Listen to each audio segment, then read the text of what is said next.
जिल्ह्यातील जिंतूर शहरातील Buldhana cooperative bank परिसरामध्ये दिनांक 31 डिसेंबर 2025 पासून जिंतूर शहरातील मध्यवर्ती भागामध्ये असलेल्या बँक परिसरामध्ये ग्रामीण व शहरी भागातील खातेदार ग्राहक व सभासदांनी आपले दागिने किंवा आपले पैसे काढण्यासाठी तुंबळ गर्दी केलेली आहे। काल देखील आपण सार न्यूजच्या माध्यमातून या ठिकाणी शाखा अधिकारी असेल किंवा काही नागरिकांच्या समस्या यावेळेस घेतलेल्या होत्या। रात्री 3 वाजेपर्यंत या ठिकाणी मोठ्या संख्येने ग्राहक लोक मंडळी होती। सकाळी 6:30 वाजल्यापासून पुन्हा या ठिकाणी आपण बघू शकता चौ बाजूने तुंबळ गर्दी झालेली आहे। काही ग्राहक मंडळी देखील आपल्या सोबत आहे, त्यांच्याशी देखील आपण संवाद साधणार आहोत। 10 वाजल्यापासून द्यायले का पैसे? द्यायले रंग बरं, रंग एवढं रंग लागण्याचे कारण काय? सगळेच लागायले म्हणून लागायलो आम्ही। असं आहे का? तुम्हाला काही माहिती मिळाली का? नाही अपवास सगळे आपल्या समोर रांगेला आहेत म्हणून आम्ही बी राहिलो, आमचे दागिने ठेवले।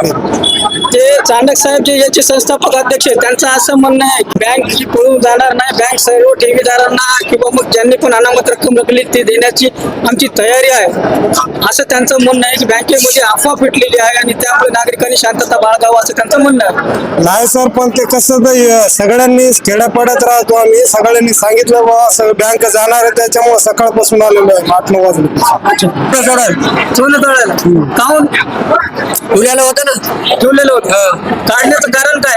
बँक पळून चालली म्हणून आम्ही अफवा झाली म्हणून आलो इकडं। पुण्याचे रेट वाढलेले आहेत म्हणून आता आमच्या गोरगरीब लोकांचं काय की बँक जर गेली तर पहिले कमी पैशात सोनं केलं ते जास्त पैसे भेटणार। आम्ही काही उचलून समजा उदाहरणार्थ 50,000 सोनं ठेवलं 30,000 रुपये देतात, 23,000 ते आणि पुन्हा अजून सोनं वाढलेले त्याच्यात दुप्पट फायदा आहे बँकेचा।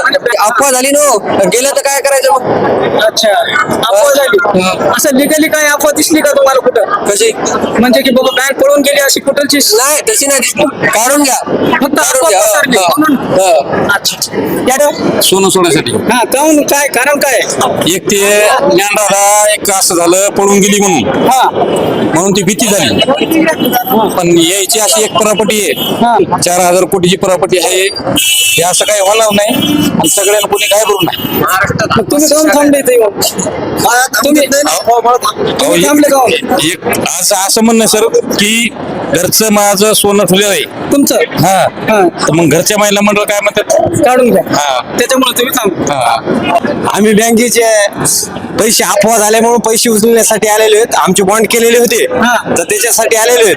पण आम्हाला इतकी खात्री आहे की बँक पळून जाणार नाही, पण तरी बी आता काय आम्ही गरीब माणसं आहेत, त्या भेटे काही आम्ही म्हणजे समजेच गरीब आहेत, त्याच्यासाठी आलेलो आहेत आम्ही हो ना। त्या आठवीला धरून पण बँक जाणार नाही। यांच्या 500 शाखा आहेत, 4,000 कोटीपेक्षा जास्त प्रॉपर्टी आहे। चांगल्या साहेबांची आम्ही रात्री 2 वाजता ट्रीटमेंट बी घेतले हो ना। पण आता कसं आहे घरच्या दाबामुळे ये नाही, मी आलो तसं समजा जग आलंय हा, पण बँक पळून जाणार नाही एवढं खात्रीशीर आहे। जर बँक पळून जायची असती तर कालच येणं शटर उघडलं नसतं। काल 5-6 कोटीचं सोनं दिलेलं आहे, आज 10 कोटीचं सोनं गेलेलं असं खरं खोटं माहिती तुम्हाला? नाही हो सर। छान छान छान। या ठिकाणी यांचं असं म्हणणं आहे काल देखील अनेक रक्कम दागिने दिलेले आहे, आज पण देणं चालू आहे आणि बँकेवर त्यांचा विश्वास आज पण आहे, परंतु घरची जी मंडळी ती घरी बसू देत नाही, ते म्हणे घेऊन या असं त्यांचं म्हणणं आहे। विशेष बाब हीच आहे की ज्ञानसागर नावाची मल्टीनेशनल जी कंपनी होती ती पळून गेल्यामुळे नागरिकाच्या मनामध्ये धास्ती आहे। आणि दुसरी गोष्ट म्हणजे या ठिकाणी शेतकरी असेल, रोज मजुरी करणारा माणूस असेल, त्यांनी त्याच्या पोटाला चुमटा मारून पैसा पाय जमा केलेला आहे। जर उद्याच्याला काय अशी घटना घडली तर करावं काय असा एक प्रश्न त्यांच्या समोर आहे।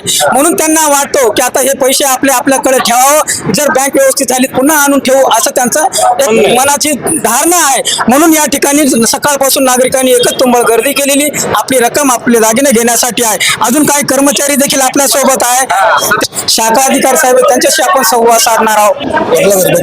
अच्छा, आता काल आपण नागरिकांना आव्हान केलं होतं, आता नागरिकांना अजून देखील गर्दी दिसत आहे, त्याच्याबद्दल काय सांगणार?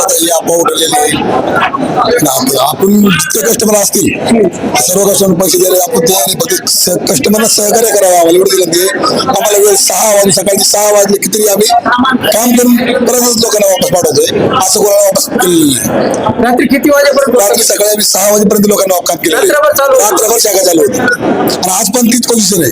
जर कस्टमर रात्रभर जर थांबले तर आम्ही सर्व सभासदांची पूर्ण करून त्यांना काम करून वापस काढू। अच्छा, कोणाला अडवलेलं नाही, कोणाला आणलं कोणालाही परत केलेलं नाही।